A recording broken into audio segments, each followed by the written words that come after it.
internet, and this is my review of The Last Airbender.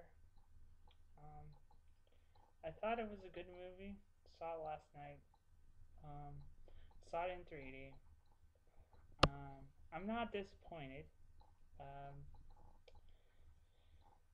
Only two things is it was a kids movie. It was slow.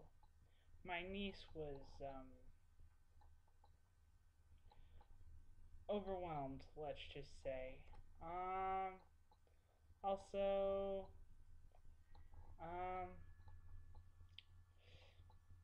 there wasn't that much of a storyline. Uh,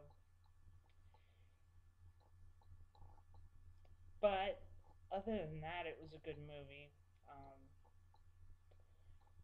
well, when there's no storyline uh, and there's action and special effects in the movie, that kind of helps a movie out.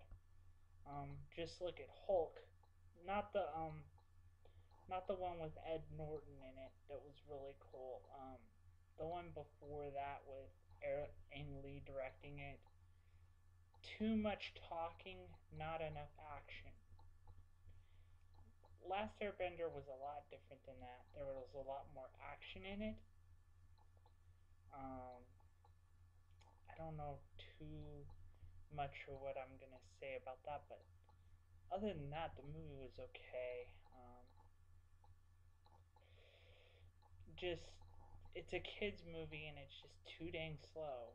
I mean, it's way slower than say Harry Potter, and Harry Potter is somewhat slow, but it's just slow.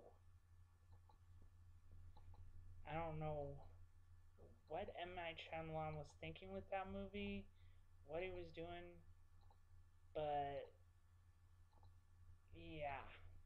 Um, I will say this: the 3D was pretty good.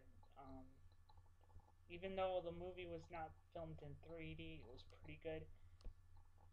The company that did transition the movie to 3D did a pretty good job transitioning into 3D, and it didn't have too much of a problem with it. And um, I've heard all the complaints on the internet, like that uh, that that no Asians are playing in this movie. That's a little odd with M. Night Shyamalan being Asian, and they're attacking him for it. Whatever, I don't know. Um, Also, um, you know, I don't know how to say this. It's just the movie was good. I you know I recommend go if you have to go back to see it. I recommend going back to seeing it, but you don't have to pay the extra money for the 3D and all that other stuff to see the 3D again. If you want to see it again, wait till it goes to a dollar theater or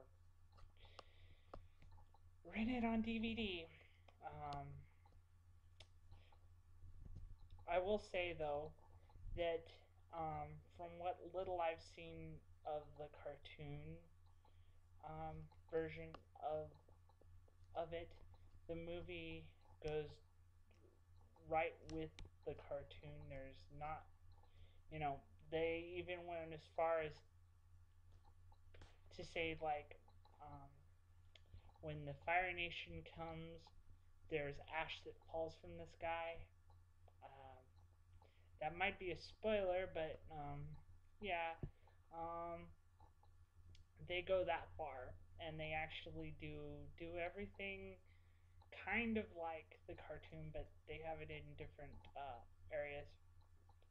Um, I will say that I liked the guy who played Aang, or as they said in the movie Ong. That's a major complaint on the internet too right now that they misdid their names in the movie.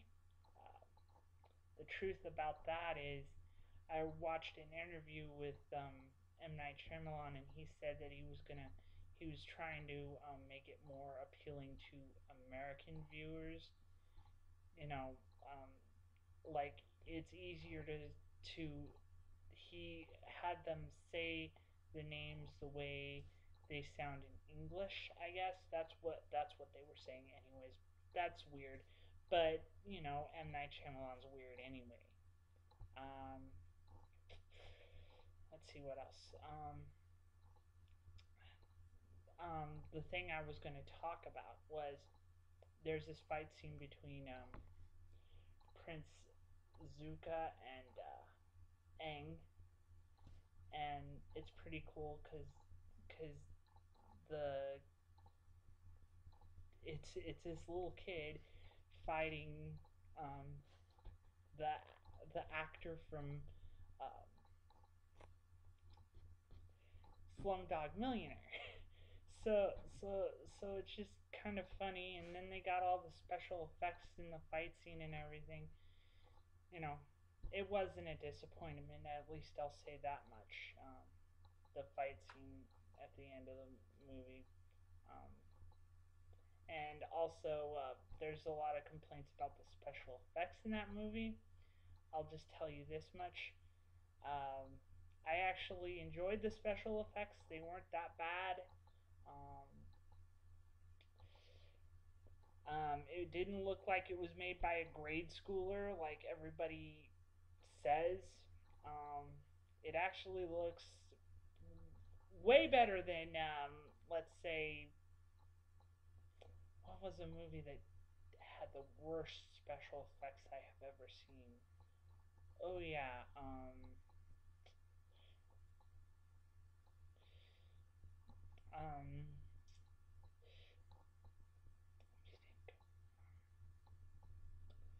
oh yeah, Fantastic Four: Rise of the Silver Surfer had the worst special effects in my opinion, and this movie had better special effects than they did, and of course, special effects were done by ILM, and